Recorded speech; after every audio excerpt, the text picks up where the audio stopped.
말씀은 성화의 길. 여러분 제목이 좀 가벼운 제목은 아니죠. 히브리서 12장 14절 말씀을 보시겠습니다. 히브리서 12장 14절 다 같이 읽겠습니다. 시작. 모든 사람과 더불어 화평함과 거룩함을 따르라. 이것이 없이는 아무도 주를 보지 못하리라.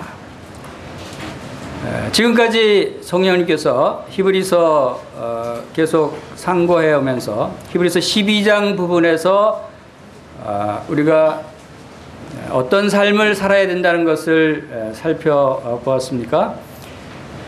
경주자의 삶에 대해서 살펴봤습니다. 하나님께서 우리를 이 땅에 구원하시고 이 땅에서 살게 하시면서 우리에게 두신 하나님의 뜻을 우리가 말씀을 통해서 살펴볼 수가 있습니다. 우리가 어떤 삶을 사는 것이 하나님을 기쁘시게 해드리고 어떤 삶을 사는 것이 하나님을 영화롭게 해드리는 것인가, 또 우리의 삶의 목적이 무엇인가에 대해서 계속 살펴보고 있습니다. 지금까지 성령님께서 예수 그리스도가 누구신가, 어떤 분이신가에 대해서 말씀해 주시면서 그분을 믿는 우리 믿음의 사람들, 성도들이, 그리스도인들이 이제 어떻게 살아가야 할 것인가에 대한 구체적인 삶의 지침들을 12장부터 말씀해 주고 있는 것입니다. 그래서 이제 12장 14절에서 말씀하시는 것은 모든 사람과 더불어 화평함과 거룩함을 쫓으라. 이것이 없이는 아무도 주를 보지 못하리라고 말씀하십니다. 여러분, 이것이 없으면 주님을 볼 수가 없다고 하시는 말씀입니다. 얼마나 중요합니까? 여러분, 주님을, 하나님을 만날 수 없다면 그것은 여러분에게 불행한 것입니다. 여러분, 하나님을 만날 수 있는 삶을 살기 위해서는 어떻게 해야 된다고요? 화평함과 거룩함을 따르라 라고 말씀하고 있는 것입니다. 그래서 히브리서 12장 10절에서도 그들은 잠시 자기의 뜻대로 우리를 징계하였거니 오직 하나님은 우리의 유익을 위하여 그의 거룩하심에 참여하게 하시느니라. 성도들에게 내려지는 징계 또한 왜 징계를 주시냐면 우리 하나님의 거룩함에 참여하시게 하기 위해서 징계를 주신다고 설명해 주셨습니다. 바로 이 성화의 길, 성화의 길은 바로 거룩의 길입니다. 그래서 오늘 이 시간을 통해서 성령님께서 인도하시는 대로 그러면 하나님을, 이것이 없으면 하나님을 볼 수 없다는데 이 거룩, 이것이 무엇인가? 이 거룩이라고 하는 것이 무엇인가에 대해서 우리가 알 수 있어야 됩니다. 여러분, 거룩이 무엇입니까? 자, 거룩에 대해서 무엇인가 알아야 되겠죠? 또 왜 거룩해야 되는가에 대해서 알아야 되겠죠? 그러면 어떻게 또 우리가 거룩해질 수 있는가에 대해서 알아야 되겠죠. 우리가 거룩한 삶을 살아야 되는데 어떻게 하면 거룩한 삶을 살 수 있는가 하는 것입니다. 자, 이 거룩이라는 것은 하나님의 영광에 이르게 하기 위한 필수적인 것입니다. 왜? 하나님의 영광은 거룩한 것이기 때문에. 거룩이 없으면 하나님의 얼굴을 볼 수 없듯이 하나님의 영광에 이를 수가 없는 것입니다. 그래서 구원받기 위해서는 거룩해져야 됩니다. 거룩이 구원의 조건입니다. 그런데 우리가 착각하지 말아야 될 것은 내가 스스로 거룩해져야 구원받을 수 있다고 하는 그러한 생각을 하는 것이 잘못됐다고 하는 것을 우리가 또 알아야 됩니다. 그러면 우리의 구원을 위해서 거룩이 필수적인 것인데 우리가 거룩해질 수 없기 때문에 나를 거룩하게 해주시는 분이 필요한 것입니다. 나를 거룩하게 해주시는 그분이 있어야 되는데 그분이 누구시냐면 그분이 바로 하나님의 아들 예수 그리스도시다 라고 하는 것을 우리가 분명히 믿어야 되는 것이죠.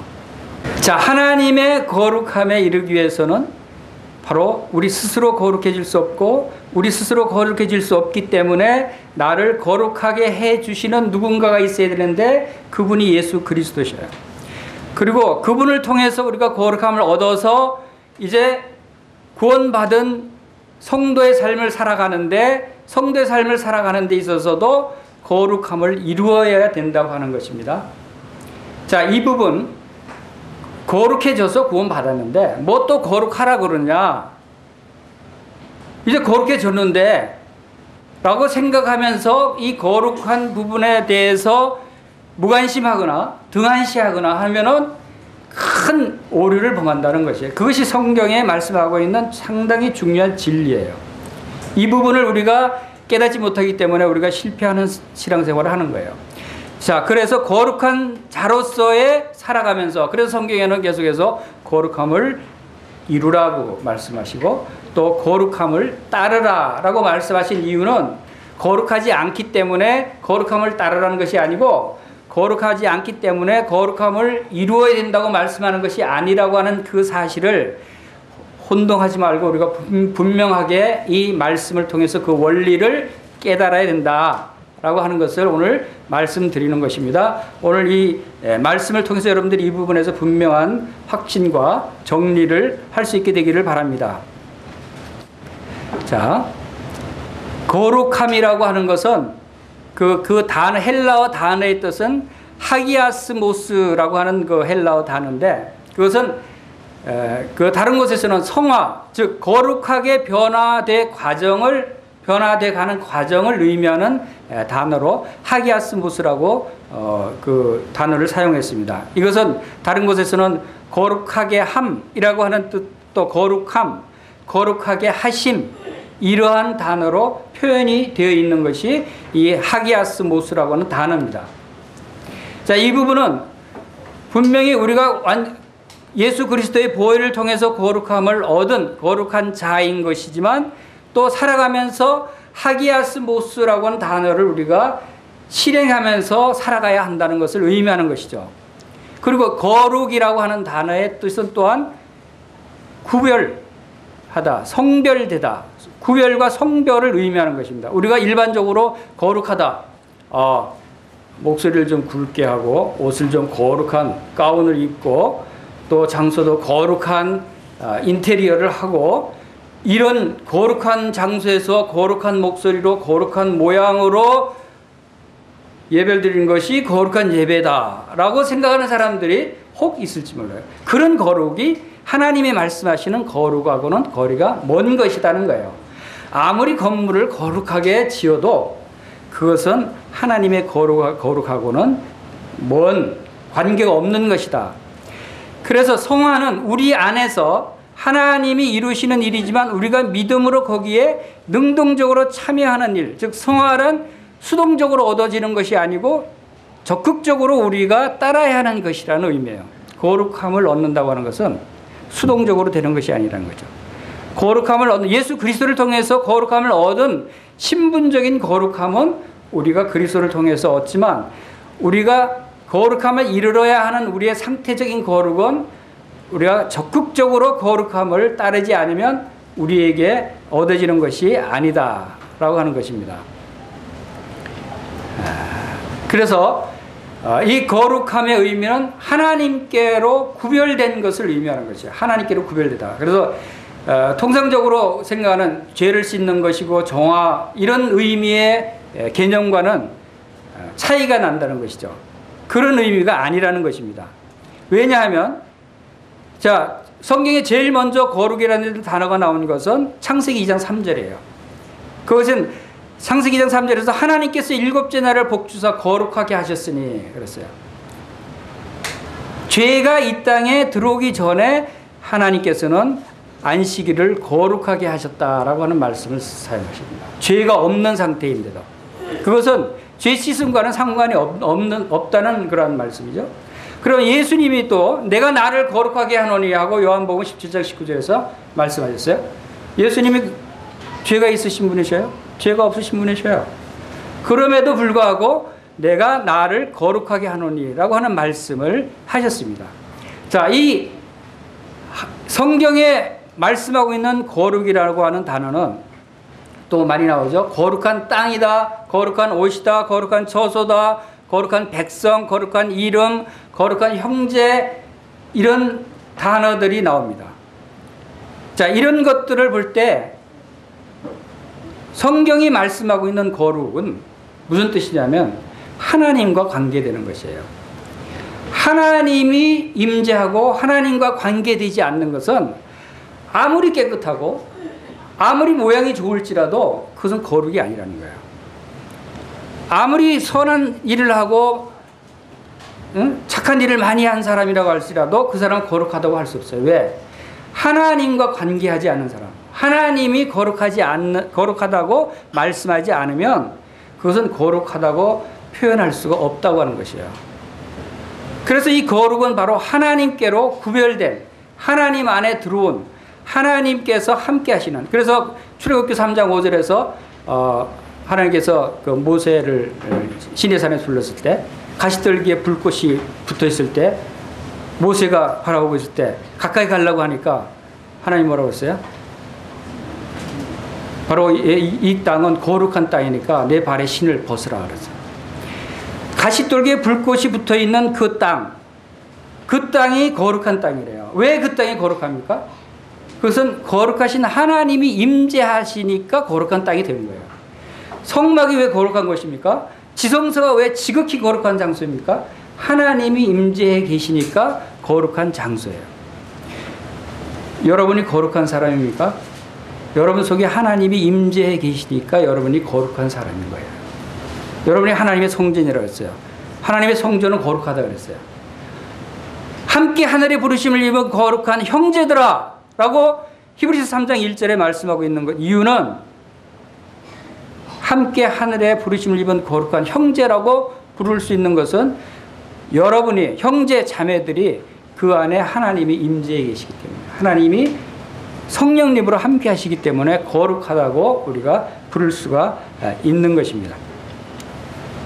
그래서 이 거룩함의 부분에서 우리 성도들의 거룩함의 위치에 대해서 살펴볼 것입니다. 그것은 첫 번째로 성도들은 믿는 예수 그리스도를 통해서 구원함을 받은 성도들은 첫 번째로 완전히 거룩해진 신분을 가지고 있는 자들이다라고 하는 것을 우리가 믿어야 되는 것입니다. 그리고 두 번째로 거룩해지고 있는 상태에 지금 우리가 살고 있다.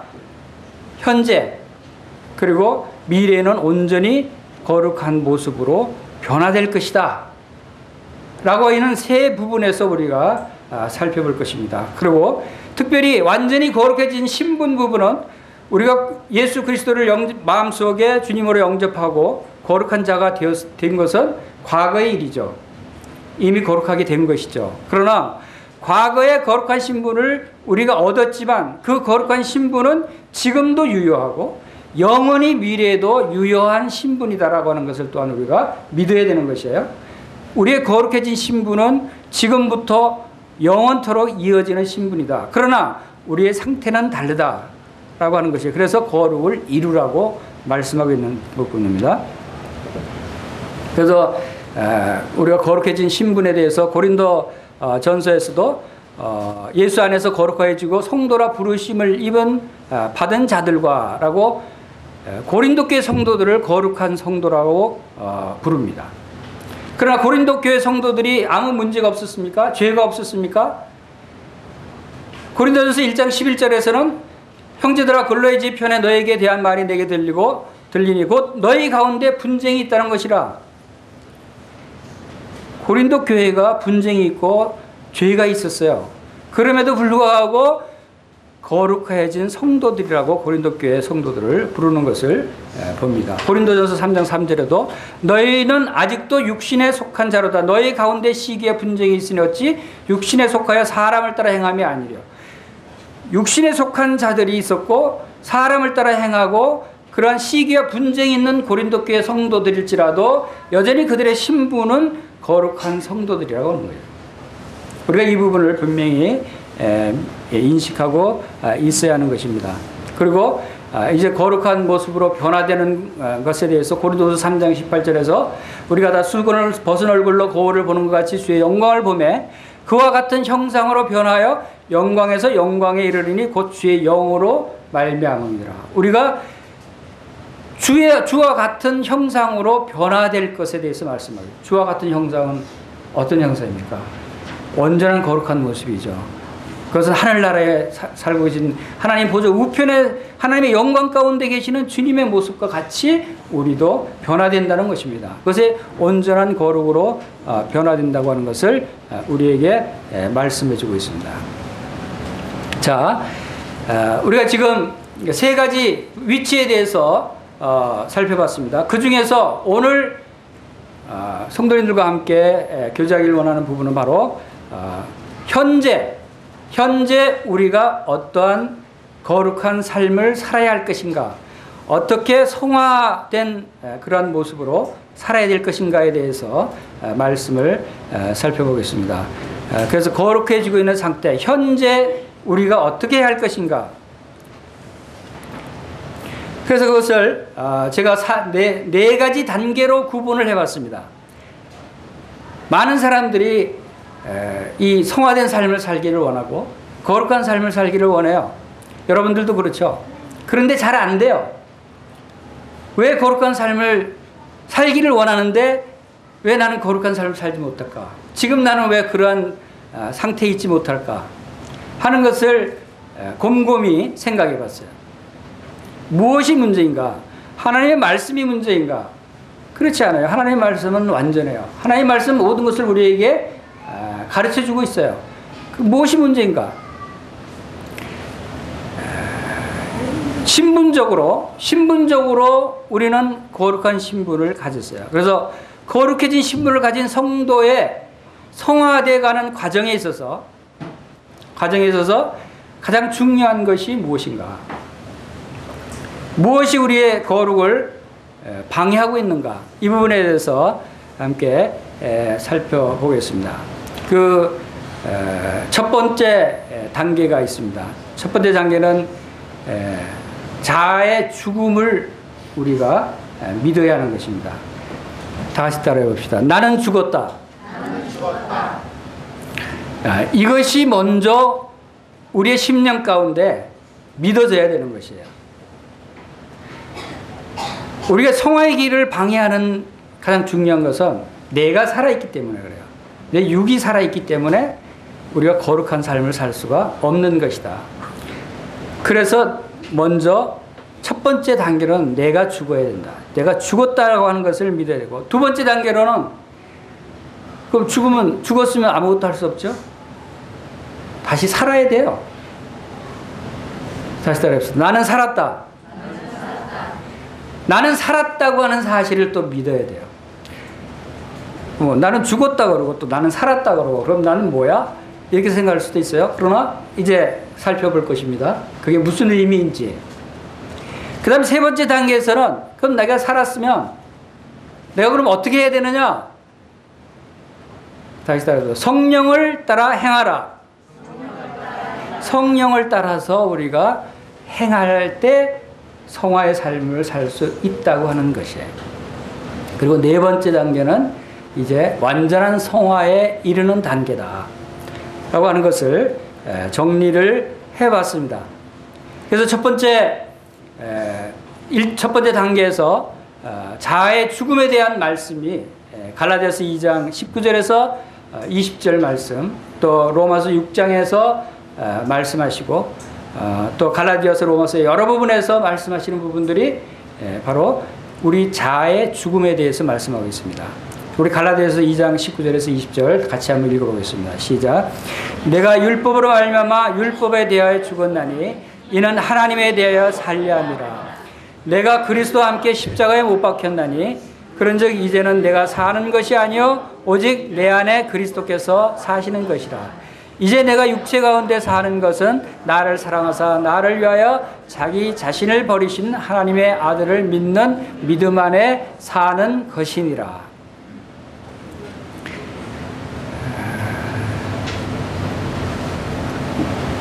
내가 그리스도와 함께 죽었는데 어디서 죽었다 그러죠? 십자가에서 죽었다 그래요. 예수 그리스도께서 우리 모든 사람의 죄를 담당하시고 그 죄를 짊어지시고 십자가에서 죽으셨어요. 예수 그리스도의 십자가에서 죽으신 그 죽음은 바로 우리의 죽음이라는 거예요. 우리가 죄로 말미암아 우리가 십자가에서 죽어야 할 죄인들을 대신해서 대속 제물로 예수님이 자신이 우리의 죄를 짊어지고 죽으셨다고 하는 사실이에요. 우리를 대신해서 죽은 것은 다시 말해서 우리가 죽은 것이라는 거예요. 죄에 대해서 죽었다는 것이에요. 그래서 내가 율법으로 말미암아 율법에 대하여 죽었나니 하는 것은 율법이 우리의 죄를 정죄하고 율법에 의해서 우리의 죄로 말미암아 우리가 영원한 형벌을 받을 수밖에 없는 우리를 대신해서 죽으심으로 우리가 그 율법에서 죽었다는 것이에요. 그래서 율법의 형벌을 이제 받지 않아도 된다고 하는 이 사실은 그 율법에서 죽었기 때문에 율법의 효력을 우리는 받지 않는다고 하는 것이에요. 그것이 율법에 대해서 죽었다는 것입니다.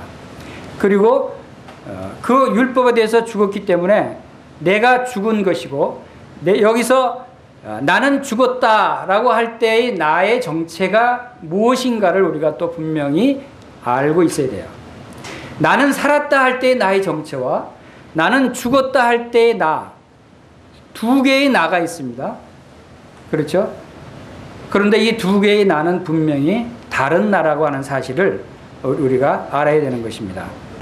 나라고 하는 이 자아가 죽었다고 하는 사실을 우리가 분명히 인식해야 됩니다. 그래서 그 자아가 지배하는 사람으로 살아갈 때 그것은 우리가 성화의 길을 갈 수가 없는 것입니다. 거룩한 삶을 살 수가 없다고 하는 것이에요.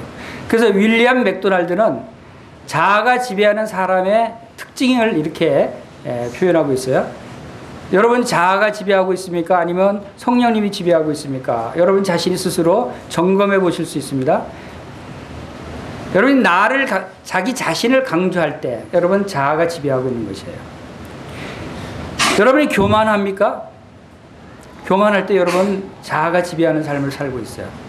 나는 교만하지 않아 스스로 생각하지만 여러분은 교만할 때가 많아요. 다른 사람으로부터 나 자신을 드러내길 좋아하고 관심을 끌기를 좋아합니까? 그러면 여러분 자아가 여러분을 지배하고 있는 것이에요. 다른 사람을 비방하고 비판하고 헐뜯기를 좋아합니까? 그러면 여러분의 자아가 살아있는 것이에요. 자아가 여러분을 지배하는 것이에요. 여러분 모든 사물과 모든 일들을 여러분 자신의 관점에서 바라봅니까? 그러면 여러분의 자아가 지배하고 있는 것이에요. 여러분 화를 잘 냅니까? 그러면 여러분 자아가 여러분을 지배하는 것이에요.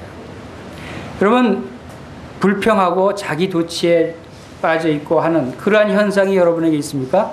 그러면 여러분 자아가 여러분을 지배하는 것이에요. 우리 자아가 우리를 이렇게 지배할 때 우리들은 거룩한 삶을 살지 못하는 것입니다. 로마서 6장 6절에서 보면은 육신에 대해서 바로 우리의 자아는 바로 육신을 의미하는 것입니다. 육신을 따르는 자는 육신의 일을, 영을 따르는 자는 영의 일을 생각하나니 육신의 생각은 사망이요 영의 생각은 생명과 평안이니라. 육신의 생각은 하나님과 원수가 되나니 이는 하나님의 법에 굴복하지 아닐 뿐 아니라 할 수도 없습니다. 육신에 있는 자들은 하나님을 기쁘시게 할 수 없느니라. 바로 우리가 예수님을 영접하고 거룩한 신분을 얻었다고 할지라도 우리가 육신에 거했고 육신의 생각으로 살아가고 있고 육신의 일을 따르는 그러한 삶을 산다면 그것은 우리가 거룩한 삶을 살 수가 없게 되는 것입니다. 그것이 육신의 생각은 거룩과는 반대되는 바로 사망의 생각이고 이 세상 악한 그 사탄의 그러한 생각이다라고 하는 것을 말씀하고 있는 것입니다. 자, 이제 그 두 번째 단계를 보겠습니다. 두 번째 단계는 새로운 생명을 얻은 단계. 이것은 곧 로마서 6장 11절에서 말씀하고 있는 것 같이 다 같이 로마서 6장 11절 함께 읽어보겠습니다. 시작. 이와 같이 너희도 너희 자신을 죄에 대하여는 죽은 자요 그리스도 예수 안에서 하나님에 대하여는 살아있는 자로 여길지어다. 자, 여기서 살아있는 나의 정체를 우리가 알 수 있어야 하는 것입니다. 살아있는 나는 누군가? 이 나는 바로 예수 그리스도께서 갈라디아서 2장 20절에서 말씀하신 대로 이제 내가 사는 것은 내가 아니고 내 안에 계시는 예수 그리스도께서 내 안에서 사시는 것이다 라고 예수 그리스도의 생명을 말씀하고 있는 것입니다. 예수 그리스도의 생명, 그것은 곧 골로새서 1장 3장 1절과 4절에서 말씀하시는 대로 너희가 그리스도와 함께 다시 살리심을 받았으면 위의 것을 찾으라. 거기는 그리스도께서 하나님 우편에 앉아 계시느니라. 위의 것을 생각하고 땅의 것을 생각하지 말라. 이는 너희가 죽었고 너희 생명이 그리스도와 함께 하나님 안에 감춰져 있습니다. 우리의 생명이 어떤 생명인가 하면 그리스도와 함께 하나님 안에 감춰져 있는 생명이다. 우리의 거듭난 생명은 바로 하나님께로부터 난 생명이고 그리스도께로부터 난 생명이고 그리스도와 함께 하나님 안에 감춰져 있는 영원한 생명을 우리가 가지고 있다는 거예요. 우리가 나는 죽었다고 할 때 나는 그 나의 자아를 얘기하는 것이고 옛사람을 얘기하는 것입니다. 옛사람은 죽었으나 이제 새 사람이 다시 살아났다고 하는 것입니다. 그 새 사람은 새로운 생명이고 그 새 사람은 새로운 피조물이고 우리의 새로운 생명은 하나님 안에 감춰져 있는 아주 귀중한 생명이라고 하는 것입니다. 이러한 생명을 가진 영원한 생명을 가진 성도들이다 라고 하는 사실을 우리가 알아야 됩니다. 자, 이러한 하나님의 생명을 가진 이 하나님의 자녀들이 하나님께서는 이 새로운 생명으로 우리를 거룩해 하셨다는 거예요. 새로운 생명을 가진 자들은 바로 히브리서 10장 14절처럼 그가 거룩하게 된 자들을 한 번의 제사로 영원히 온전케 하셨느니라 라고 말씀하셨듯이 우리의 영원한 생명은 영원히 거룩한 온전한 생명이다 라고 하는 것을 말씀하시고 고린도서 1장 30절 우리가 다 같이 한번 읽어보겠습니다. 시작. 너희는 하나님께로부터 나서 그리스도 예수 안에 있고 예수는 하나님께로부터 나와서 우리에게 지혜와 의로움과 거룩함과 구원함이 되셨으니. 자, 우리는 하나님께로부터 나와서 예수 그리스도 안에 있다고 말씀하시죠. 예수 그리스도의 생명 안에 있는 것이고 예수 그리스도 안에 있어요. 그리고 예수 그리스도는 또 어떤 분이셔요? 예수는 하나님께로부터 나와서 우리와 같이 예수님도 하나님께로부터 나왔고 우리도 하나님께로부터 나왔어요. 그런데 그 예수님이 우리의 거룩함이 되셨다는 거예요. 우리의 의로움이. 자, 우리가 가지고 있는 거룩함은 우리의 거룩함이 아니라 예수님의 거룩함을 우리가 받았다고 하는 사실이에요. 이것이 우리가 이루어야 할 거룩이에요. 우리의 자아로부터 우리의 육신으로부터 오는 거룩은 아니다라고 하는 사실을 우리가 그 근본을 우리가 믿어야 우리가 거룩함에 이르를 수 있다고 하는 사실을 말씀하고 있는 것입니다. 또 데살로니가후서 2장 13절 읽어보겠습니다. 시작. 하나님이 처음부터 너희를 택하사 성령의 거룩하심과 하게 하심과 진리를 믿음으로 거룩을 받게 하심이니. 자, 여기서는 성령의 거룩하게 하심이라고 표현하고 있습니다. 자, 우리를 거룩하게 하시는 것은 우리를 예수 그리스도의 생명으로 거룩하게 하시는 분은 바로 누구라고요? 다 같이 따라해서 성령님. 성령님께서 우리를 거룩하게 하셨다는 거예요. 우리 스스로가 거룩하게 된 것이 아니죠. 하나님께서 성령님을 통해서 우리를 거룩하게 하셨다라고 하는 것을 말씀하고 있는 것입니다. 자, 이제 우리 자아는 죽었고 우리 옛사람은 죽었습니다. 그리고 우리는 이제 예수 그리스도의 새로운 생명으로 다시 거듭난 바로 하나님의 자녀들이고 이제 예수 그리스도의 보혈로 말미암아 우리가 거룩함을 입었을 뿐만 아니라 영원히 온전케 된 자들이다 라고 하는 사실을 말씀을 통해서 살펴봤습니다. 그리고 이 말씀을 통해서 또한 우리 자신이 이제 새로운 생명을 가진 우리가 이제 어떤 삶을 살아야 하며 어떻게 또 거룩함을 이루어야 할 것인가에 대해서 말씀을 또 보겠습니다. 그것은 바로 이 성화의 세 번째 단계, 성령을 따라 행하는 것입니다. 성화의 실천 방법에 대해서 지금 이제 살펴보겠습니다. 어떻게 성화를 이룰 것인가, 어떻게 우리가 행할 것인가, 어떻게 거룩을 이룰 것인가, 이런 부분에서 우리가 그 해답은 성령을 따라 행하는 것인데,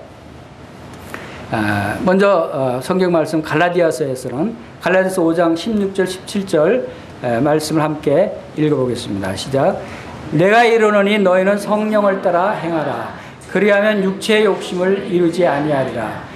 육체의 소욕은 성령을 거스리고 성령은 육체를 거스리나니 이 둘이 서로 대적하므로 너희가 원하는 것을 하지 못하게 하려 함이라. 자, 갈라디아서에서는 분명하게 말씀을 하십니다. 육체의 소욕, 우리에게는 육체의 소욕이 있고 성령의 인도함이 있습니다.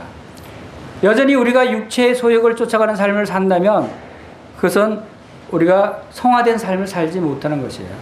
우리가 거룩한 삶을 살기 위해서, 하나님이 원하시는 그러한 삶을 살기 위해서는 성령을 따라 행하는 삶을 살아야 한다라고 하는 것을 말씀하고 있습니다. 그래서 우리 속에는 바로 이 육체의 욕심, 성령의 소욕, 이런 것들이 갈등을 일으킬 때 우리는 어느 쪽을 쫓아가야 되는 것인가를 결정할 수 있어야 되는 것이죠. 로마서 6장 19절에서는 너희 육신이 연약함으로 내가 사람의 예대로 말하노니 전에 너희가 너희 지체를 부정과 불법에 내주어 불법과 이런 것 같이 이제는 너희 지체를 의에 내주어 종으로 내주어서 거룩함에 이르라. 자, 거룩함에 이르기 위해서는 이제는 하나님께, 의의 종으로 하나님께 내드려야 한다는 것인데, 그것은 곧 성령님을 따라 성령님을 쫓아갈 때 우리는 바로 의의 종으로 내 자신을 내주는 삶을 살 수 있다고 하는 것을 바로 말씀하고 있는 것입니다.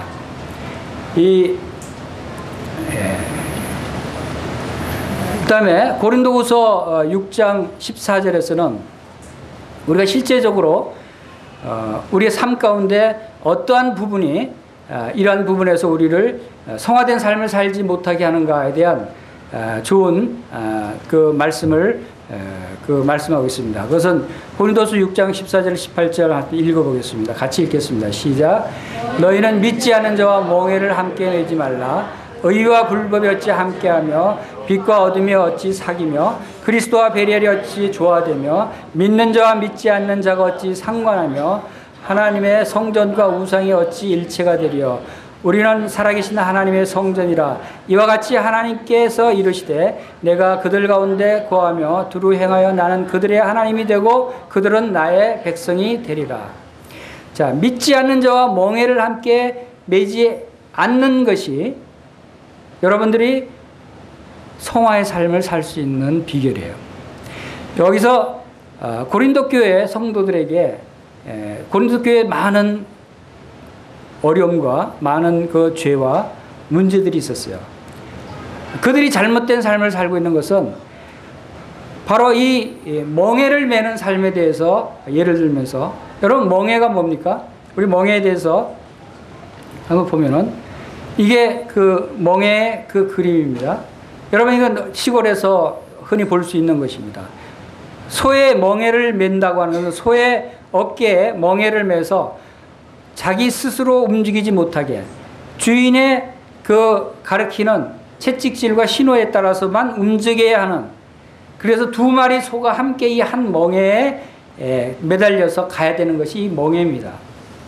자, 이 멍에에 두 마리 소가 함께 이렇게 멍에를 매면 이 소가 서로 따로따로 갈 수 있겠어요? 갈 수 없어요.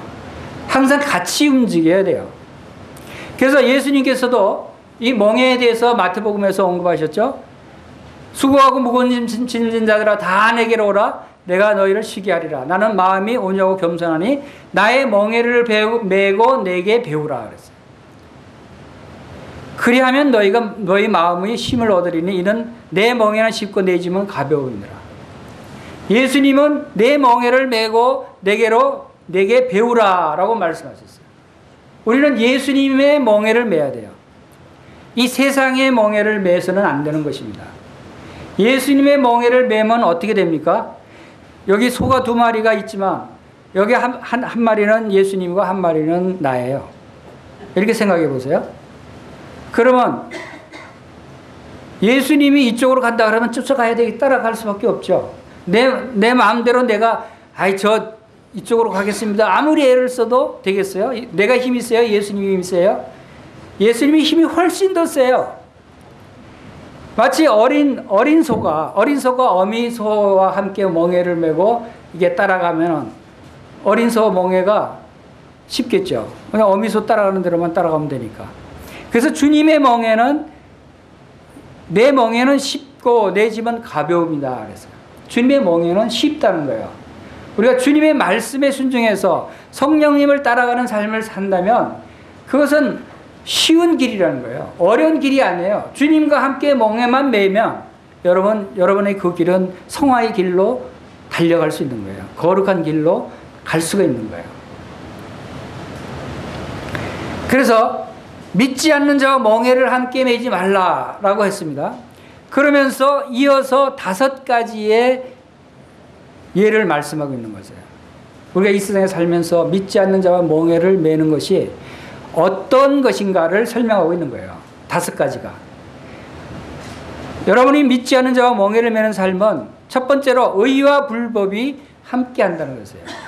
여러분, 이 두 소가, 한 마리는 의로운 소가 한 마리는 불의한 소예요. 의와 불법이 함께 멍에를 메고 함께 같은 길을 갈 수 있겠어요? 갈 수 없는 것이에요. 빛과 어둠이 어찌 사귀며, 여러분, 빛과 어둠이 함께 공존할 수 있겠어요? 공존할 수 없는 거예요. 빛과 어둠이 사귈 수가 없는 거예요. 그 다음에 그리스도와 베리알이, 그리스도와 베리알은 사탄 마귀를 의미합니다. 악한 것을 의미합니다. 거룩하신 예수 그리스도와 사탄 마귀가 함께 행할 수 있어요? 그럴 수 없는 것이에요. 그리고 믿는 자와 믿지 않는 자가 어찌 상관하며, 여기서 상관한다고 하는 뜻은 어떤 결과에 대해서 그 몫을 함께 나누다라고 하는 의미입니다. 어떤 일을 같이 해서 그 몫을 함께 나누는 것. 믿는 자와 믿지 않는 자가 함께 같은 뜻으로 같은 마음으로 함께해서 그 몫을 나눌 수가 없다는 거예요. 그리고 성전과 우상이 어찌 일치가 되려. 하나님의 성전, 거룩한 하나님의 성전이 어떻게 미신과 같은 우상과 합쳐질 수 있겠어요? 하나가 될 수 있겠어요? 그럴 수 없는 것이에요. 이것은, 이 두 부분은 바로 이 멍에를 함께 매는 것과 같다라고 하는 것입니다. 이것은 곧 다시 말해서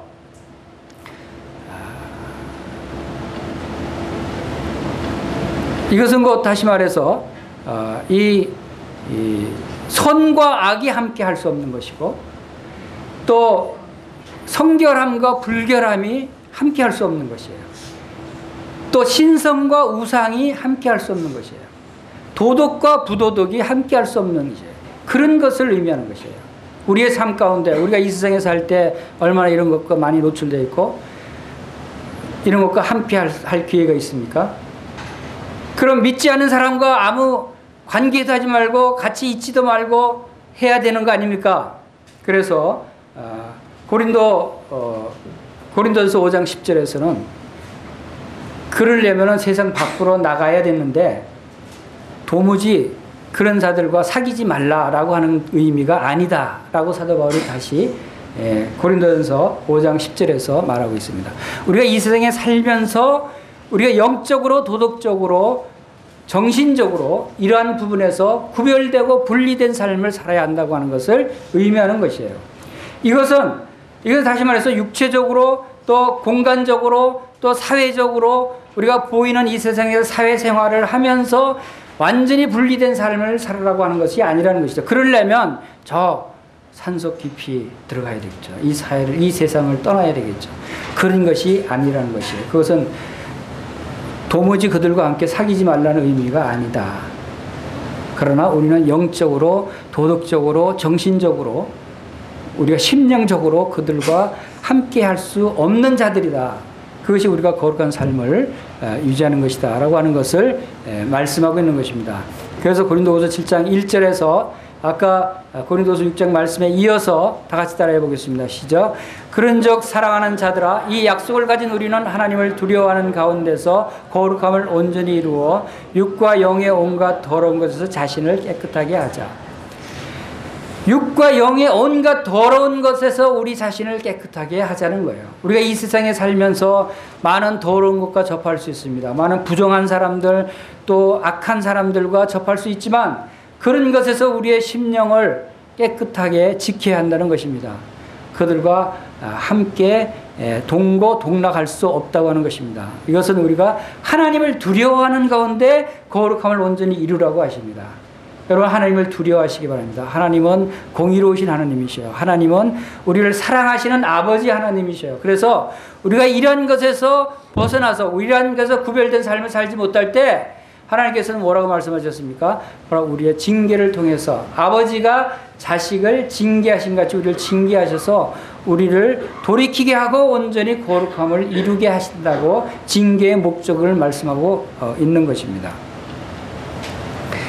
성령을 따라 우리가 행할 때 바로 모든 사람과 또 화평하라 라고 하는 말씀을 주셨죠.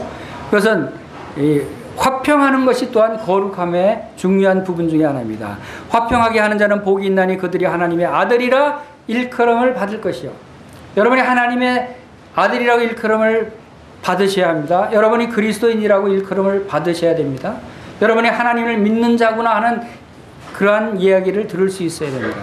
그러기 위해서는 우리가 모든 사람과 화평해야 될 필요가 있다는 것입니다. 할 수 있거든 너희로서는 모든 사람과 더불어 화목하라. 그렇고 또 악을 버리고 선을 행하며 화평을 찾아 따를지어다. 중국의 어떤 농부는 논을 가지고 있었는데 논이 이 산 비탈에 이렇게 층층이 좀 높은 곳에 그 사람의 논이 있었어요. 그 사람의 논에 물을 대기 위해서는 밑에서 물을 길어다가 이렇게 부어야 그 사람의 논에 물을 댈 수가 있었어요. 그래서 그 논에 물을 대기 위해서 얼마나 많은 수고를 해야 됩니까? 힘들어서 물을 대고 나니까 그 다음날 되니까 물이 점점 줄어드네요. 이상해서 맨날 며칠 왜 그러지? 날씨가 너무 뜨거운가? 그렇지도 않은데. 그래서 곰곰이 봤더니 그 밑에 논을 가진 사람이 이 사람의 논에 구멍을 뚫어서 구멍을 조금만 뚫어 놓으면 가만두면 물이 그 사람의 논을 미치니까 물이 밑으로 빠지겠죠. 물이 자꾸 밑으로 빠져가는 거예요. 채우면 밑으로 빠져가고 밑에 사람은 물 길러 가지 않아도 되죠. 여러분, 화가 나겠어요? 안 나겠어요? 열이 나겠어요? 안 나겠어요? 근데 그 사람이 믿는 사람이었어요. 그리스도인이었어요. 화가 나는 것도 가서 그냥 하려니까 주님이 오래 참으라고 그러셨는데, 그래서 그렇다고 그냥 둘 수도 없고 고민하다가 이제 같은 다른 형제한테 가서 상담을 했어요. 상담을 하니까 우리는 그리스도인이다. 우리는 이 세상에 살지만 이 세상 사람과 다른 우리 하늘에 속한 사람들이다. 이 세상 사람들과 같은 방법으로 해서는 안 되지 않겠느냐, 그런 얘기를 했어요. 그랬더니 이 형제가 이제 돌아와서 기도 가운데 고민하고 그 다음날 새벽같이 일어나서 다시 물 길러 갔어요. 물을 길러다가 이번에 어디에 부었냐면 그 밑에 논에다가 물을 부었어요. 그래서 물을 길러 밑에 논에 가득 채우고 나서 그 다음에 또 그 다음날 하루 종일 그 다음에 자기 논에다 물을 부어요. 그러면 이제 내 논에 물이 안 내려가도 되겠죠. 그 사람 논에도 물이 채워졌으니까. 그걸 여러 번 그렇게 하니까 그 밑에 논 주인이 어떻게 생각하겠어요? 양심이 찔리죠. 미안하죠. 잘못을 뉘우치죠. 그리고 저 사람은 참 그리스도인이라고 그랬는데 그리스도인은 역시 다르구나. 예수님 믿는 사람은 뭔가 다르구나. 사랑이 있구나. 그래서 나중에 그 밑에 논 주인도 예수님을 믿고 구원 받았다는 이야기가 있습니다. 우리가 거룩함을 이루는 것은 바로 이런 것이에요. 사랑을 나누는 것이에요. 성령을 따라 우리가 행한다고 그랬는데 성령을 따라 행하는 것이 어떻게 행하는 것이고 무엇인가? 성령을 따라 어떻게 행하라는 것인가 라고 하는 말씀을 우리가 생각해 볼 때 그것은 사랑이라는 것입니다. 성령을 따라 행하는 것은 바로 사랑으로 행하는 것이다 라고 하는 것을 우리가 생각할 수 있습니다. 우리가 먼저 데살로니가전서 3장 12절에서 13절 말씀 읽어보겠습니다. 시작. 또 주께서 우리가 너희를 사랑함과 같이 너희도 핏자감과 모든 사람에 대한 사랑이 더욱 많아 넘치게 하사 너희 마음을 굳건하게 하시고 우리 주 예수께서 그의 모든 성도와 함께 강림하실 때 하나님 우리 아버지 앞에서 거룩하며 흠이 없게 하시기를 원하노라. 주님께서 강림하실 때 하나님 앞에서 우리가 거룩하고 흠이 없게 하려면 어떻게 해야 된다고 말씀하셨죠? 12절에서 뭐라고 말씀하시죠? 지금 이 말씀은 12절 말씀으로 인해서 거룩하고 흠이 없게 된다는 말씀이에요. 12절 마지막 부분에 모든 사람에 대한 사랑이 더욱 많아 넘치게 해서 그걸로 인해서 주님께서 재림하실 때 거룩함에 흠이 없게 하기를 원한다 라고 하는 말입니다. 거룩하고 흠이 없게 되기 위해서는 무엇을 해야 된다고요? 모든 사람에 대한 사랑이 더욱 많아서 넘치게 해야 된다는 것입니다. 그럴 때 우리는 주님 강림하실 때 거룩함에 흠없는 자로 나타날 수 있다는 것이에요. 사랑이 바로 우리가 성령을 따라 행할 때 사랑을 행하는 것입니다. 하나님은 누구세요? 하나님은 사랑이셔요. 성령님은 누구세요? 성령님도 사랑이십니다. 성령을 따라 행한다고 하는 것은 곧 무엇을 행하라는 것입니까? 하나님의 말씀을 순종하라는 것이에요. 하나님의 말씀은 뭡니까? 하나님의 첫째, 둘째 계명이 뭡니까? 마음을 다하여 목숨을 다하여 뜻을 다하여 주 너희 하나님을 사랑하라. 그리고 이것은 그거 첫째 되는 계명이라고 그랬고 또 둘째는 이것이니 너희 자신을 내 몸과 같이 너의 이웃을 내 몸과 같이 사랑하라 라고 하는 것이 둘째 계명이라고 그랬어요. 성경의 모든 계명을 다 합친 요약된 계명이 사랑하라는 것이에요. 하나님을 사랑하고 사람을 사랑하고 이것이 바로 성령님의 가르침이고 성령님의 행하라고 하신 말씀이 사랑을 행하라는 것입니다. 한마디로 요약을 하면 그것이 거룩하게 되는 길이라는 것이죠. 그래서 갈라디아서 5장 19절에서 26절에서는 육체의 일이 어떤 것인가에 대해서 설명합니다. 육체의 일은 분명하니 이 많은 것들을 나열했습니다. 육체의 일은 어떤 것이에요? 음행, 더러운 것, 호색, 우상숭배, 주술과 원수 맺는 것과 분쟁과 시기와 분쟁과 당짓는 것과 분열함과 이단과 투기와 술 취함과 방탕함 이런 것들이라고 그랬어요. 이런 것들이 육체의 일이에요. 이런 것들이 거룩하지 않는 일들이에요. 이런 것들이 우리의 거룩을 방해하는 것들이에요. 우리의 성화의 길을 가로막는 것들이 바로 이 육체의 일이라는 거죠. 그런데 성령의 일은 뭡니까? 성화의 길의 열매는 뭡니까? 성령의 열매는 바로 우리가 성화의 열매라고 얘기할 수도 있어요. 성령의 열매 뭡니까? 9가지죠. 사랑과 우리 다 같이 따라해 봅시다. 9가지 분명히 기억하면서 읽어봅시다. 시작. 사랑과 희락과 화평과 오래 참음과 자비와 양성과 충성과 온유와 절제니 이와 같은 것은 금지할 법이 없다. 성령의 열매 9가지 여러분들이 암송하시길 바랍니다. 마음속에 새겨야 돼요. 우리가 살아야 하는 목표가 되는 것이 아닙니까? 그것을 우리가 몰라서 되겠어요? 그런데 그것을 다 외우고 머리가 나빠요. 나 그거 다 외울 수 없어요. 한다면 한 가지만 외우세요. 하나만. 9가지 중에서 하나만 외우세요. 그건 뭐겠어요? 제일 첫 번째 나오는 사랑입니다. 이 사랑을 하면 나머지 8가지가 다 이루어집니다. 이 사랑이 성령의 열매의 대표적인 것이에요. 여러분 볼까요? 고린도전서 13장 4절에서 7절 다 알죠? 다시 한번 이 사랑이 무엇이고 이 사랑과 거룩과의 어떤 관계가 있고 우리가 사랑이 왜 필수적으로 필요한 것인가 하는 것을 다시 한번 살펴보겠습니다. 고린도전서 13장 4절에서 7절 다 같이 읽어보겠습니다. 시작. 사랑은 오래 참고 사랑은 온유하며 시기하지 아니하며 사랑은 자랑하지 아니하며 교만하지 아니하며 무례히 행치 아니하며 자기의 유익을 구하지 아니하며 성내지 아니하며 악한 것을 생각하지 아니하며 불의를 기뻐하지 아니하며 진리와 함께 기뻐하고 모든 것을 참으며 모든 것을 믿으며 모든 것을 바라며 모든 것을 견디느니라. 읽기가 힘드시죠? 자, 읽는 것도 힘들면 이것을 실행하는 게 얼마나 힘들겠어요? 읽는 것도 힘드는데 실행하는 거 힘들죠? 그러나 예수님의 멍에를 메면은 힘들다 그랬어요? 쉽다 그랬어요? 예수님의 멍에는 쉽고 가볍다 그랬어요. 이 사랑도 우리 스스로 해서는 안 된다는 거예요. 성령님을 따라 행해야 되는 거죠. 예수님의 멍에를 메고 예수님이 사랑을 행하시는 것을 그대로 본받아서 따라가면 돼요. 예수님이 사랑하신 것을. 그 사랑이 바로 이 고린도전서 13장의 사랑입니다. 여러분 한번 보세요. 거룩하지 않은 사람의 모습을 이런 육체의 일들을 우리가 행하지 않아야 거룩하게 되는데 이것을 어떻게 행하지 않을 수 있겠어요?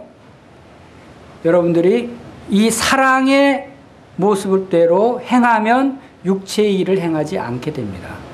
이 사랑을 행하면 이러한 거룩하지 않은 그러한 모습들이 나타나지 않게 된다는 것이에요.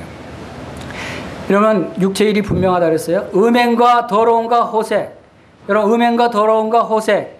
이것을 자기의 유익을 구하지 않고 또 불의를 기뻐하지 않고 또 오래 참고 하는 사람이 음행하겠어요? 더러운 것과 함께 하겠어요? 호색하겠어요? 오래 참고 자기의 유익을 구하지 않고 불의를 기뻐하지 않는 사람은 그런 것을 하지 않아요. 여러분 우상숭배와 주술과 원수 맺는 것 이런 것을 하나님의 진리를 기뻐하고 불의를 기뻐하지 않고 악한 것을 생각하지 않는 사람이 우상숭배하겠어요? 하나님이 싫어하는 것을 하겠어요? 그런 것을 하지 않는다는 거예요.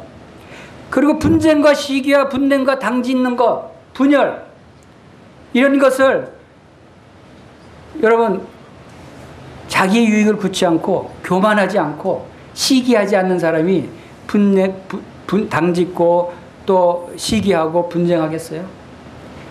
여러분이 왜 싸웁니까? 왜 다툽니까? 왜 미워합니까? 무례히 행하고 화를 내고 오래 참지 못하고 그렇기 때문에 다투고 싸우는 거 아니에요? 이 모든 육체의 일들, 이 모든 거룩하지 못한 이러한 것들이 사랑하지 않기 때문에 사랑이 없기 때문에 일어나는 것이다 라고 하는 것을 말씀하고 있는 것이에요. 여러분 오래 참으세요. 이 참는 것을 여러 번 강조합니다. 사랑은 오래 참고 또 사랑은 모든 것을 믿으며 모든 것을 바라며 모든 것을 견디느니라 라고 시작과 끝을 참는 것에 대해서 말씀하고 있는 거죠. 여러분 화나는 일이 있어서 참으세요. 여러분 괴로운 일이 있어도 견디세요. 주님을 바라보고 견디라는 거예요. 그것이 소망의 인내를 말씀하고 있는 것입니다. 이것이 우리가 하나님의 사랑을 실천할 때 바로 거룩한 모습이 나타나고 육체의 일이 나타나지 않는 것이에요. 성화의 길은 다른 것이 아니에요. 성령을 따라 행하는데 성령을 따라서 사랑을 행하는 것이 우리의 성화의 길을 달려가는 경주자의 모습인 것입니다. 우리는 성화의 길을 경주자처럼 달려야 되는 것이에요. 그래서 히브리서 12장 14절에서 우리가 모든 사람과 더불어 화평과 거룩함을 따르라라고 말씀한 이 따르라라고 하는 말의 뜻은 뭐냐면 NIV 영어 성경에는 make every effort라고 말씀하고 있어요.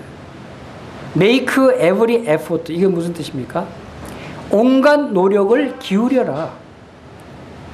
따르라고 하는 것은 거룩함을 따르라고 하는 것은 거룩함을 위해서 온갖 노력을 기울여야 한다는 거예요. 이 성화되는 길, 거룩함의 길은 우리의 노력이 필요한 거예요. 온갖 노력을 기울여서 거룩함을 쫓아야 하는 것이요. 그 우리의 노력, 나의 노력, 여기서의 나는 누굽니까? 옛사람의 나가 아니고 다시 새로운 생명을 얻은 나예요.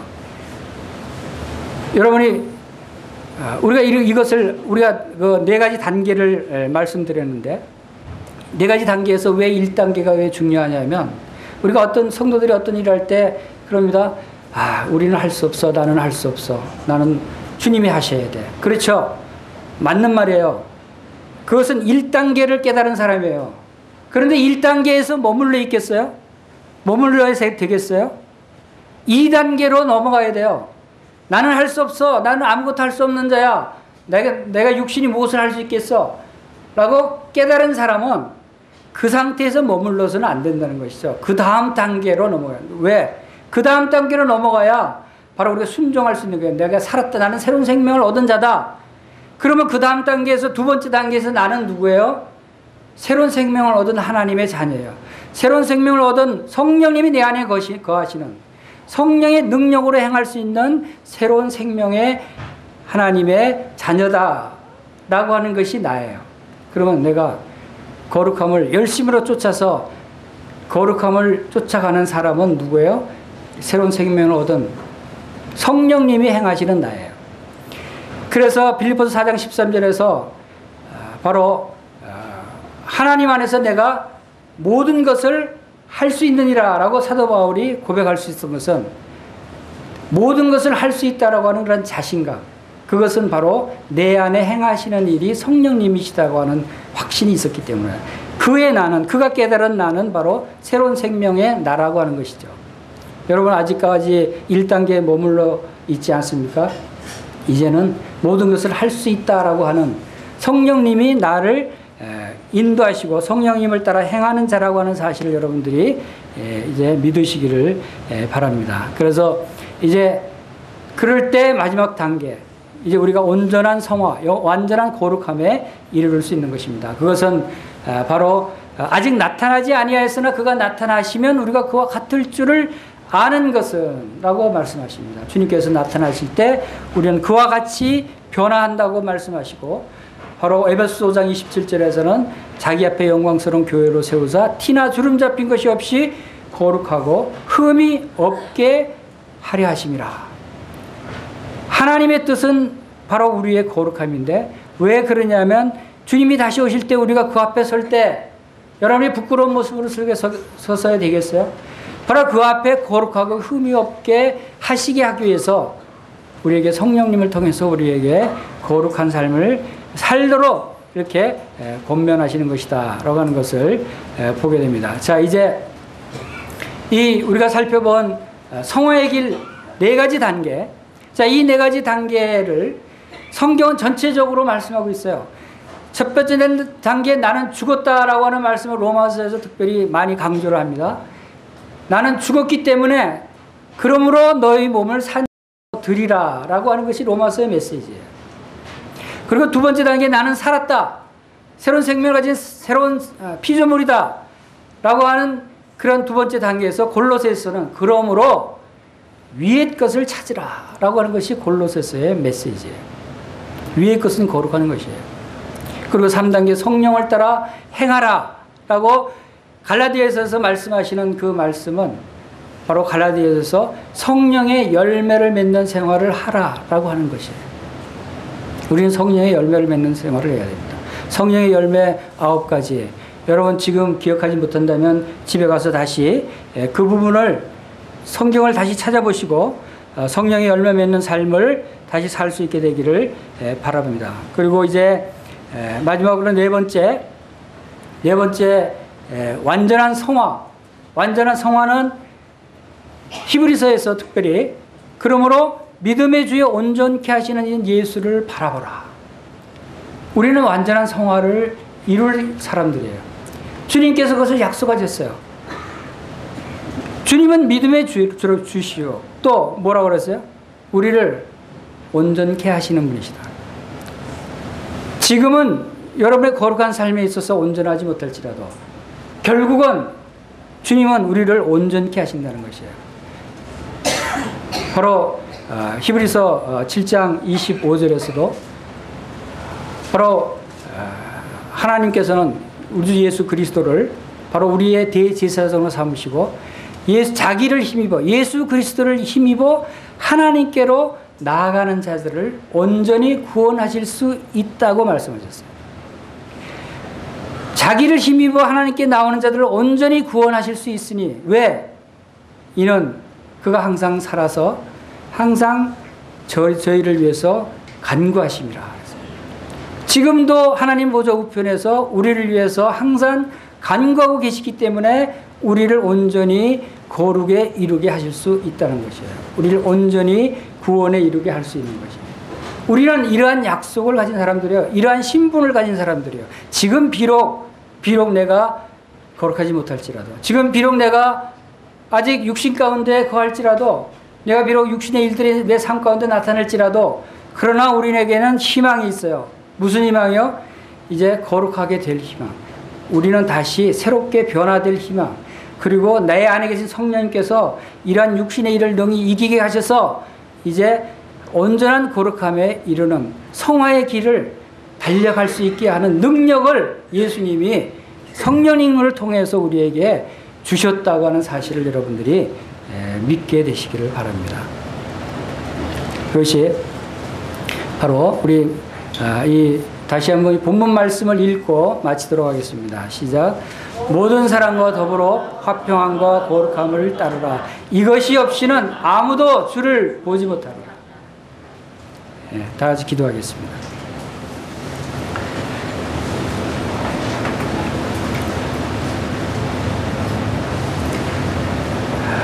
거룩하시고 자비로우신 아버지 하나님, 저희와 같은 자들을 우리 주 예수 그리스도의 십자가의 보혈을 통해서 이제 거룩함에 이르게 하시고 우리를 거룩하게 하셨을 뿐만 아니라 영원히 온전케 하신 은혜로우신 아버지 하나님을 이 시간 찬양을 드립니다. 또한 이제 이 세상에 살아갈 때 이제 온전히 거룩함을 이루는 삶을 살 수 있도록 성령님께서 저희들을 인도하시고 또한 말씀으로 인도하심을 생각할 때 감사를 드립니다. 아버지 하나님, 저희들 자신이 이제 주님께서 십자가에 못 박히실 때 저희들 자신도 죽은 자들이며 이제 주님의 죽으심과 함께 저희들 자신도 죽었을 뿐만 아니라 주님께서 장사 지는 바 되시고 주님께서 다시 부활하신 것 같이 저희들도 주님과 연합된 자로서 다시금 주님의 생명으로 새로 부활되게 하셔서 이제 저희들의 생명이 하나님 안에 감춰져 있는 이 귀중한 생명으로 저희들을 구원해 주신 것을 참으로 감사를 드립니다. 이러한 저희들의 참 귀한 생명으로 말미암아 주님께서 저희들을 계속해서 또한 거룩에 이르는 길로 인도하심을 생각할 때 감사를 드립니다. 아버지 하나님, 성령을 쫓아 행하는 저희들 되게 하시고 성령님을 쫓아 사랑을 행하는 저희들 될 수 있도록 주님께서 인도해 주시기를 원합니다. 하나님을 사랑하며 이웃을 사랑함으로 하나님의 이 놀라운 계명을 이루는 저희들 스스로가 하는 것이 아닌 성령님께서 저희들을 통해서 이루시는 이 놀라운 역사를 저희들이 경험할 수 있도록 주님께서 축복하시기를 간절히 원합니다. 아버지, 이제 주님께서 천사장의 소리와 하나님의 나팔로 친히 강림하실 때 참으로 저희들을 거룩하고 흠이 없는 자로 하나님 아버지 앞에 서게 하실 능히 이 일을 이루실 우리 주 예수 그리스도를 이 시간 찬양을 드립니다. 이 시간을 함께 하신 것을 감사를 드리며 그리고 주 예수님의 귀하신 이름으로 감사하며 기도하옵나이다. 아멘.